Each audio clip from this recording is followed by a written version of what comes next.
You want a clap? Take pictures. I like to take pictures. When I started in the early 70s, let's face it, reputations were made by wars. They still now, if you want to be accepted or recognized as a photographer, you have to cover wars. So I covered a few wars and conflicts. In fact, I say conflict because I don't say war. Wars are different than battles. So many photographers call themselves war photographers when they're really battle photographers. They only see the violence, the boom, boom. Wars are a very complex phenomenon. There is also the violence, but that's not the only part. There is a social element, economic, psychological. All these things are happening around wars, and these are fascinating phenomena. You might want to be against wars. Kappa once said, his dream is to be a peace correspondent, not a war correspondent. You might want to be a peace correspondent, but when there is a war, it's a fantastic phenomenon, or a conflict. It's a very fantastic phenomenon to observe. And so that's why I did it. I was. I don't run as fast now. No, it's always the same.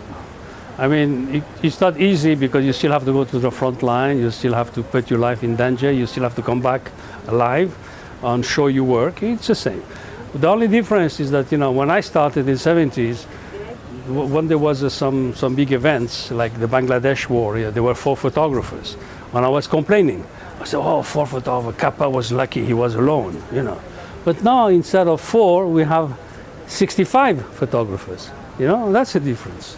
There's so many more, lots of young people, like us, they want to have a recognition as a photographer, so they go to wars. And some of them get killed. Sometimes, fortunately, when there is an event like the Syrian war, for instance, at the beginning, not now, but nobody goes to Syria anymore because there are a bunch of crazies, taking journalists hostage, so forget it.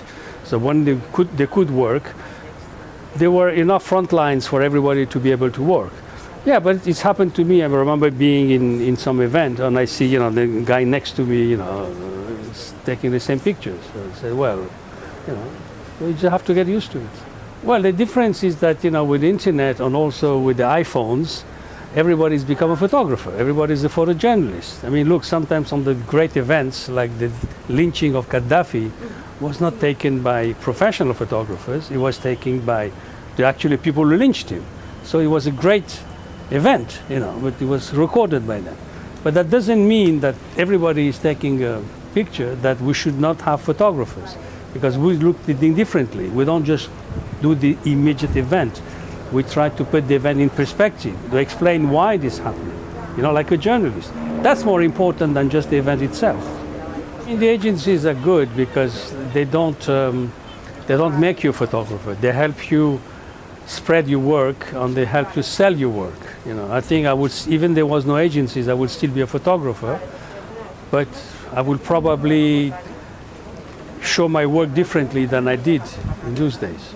Let's face it, everybody wants to be a member of Magnum. So Magnum helps things, again, as you said, it puts your name on the map right away, but being in Magnum, believe me, it's the same struggle.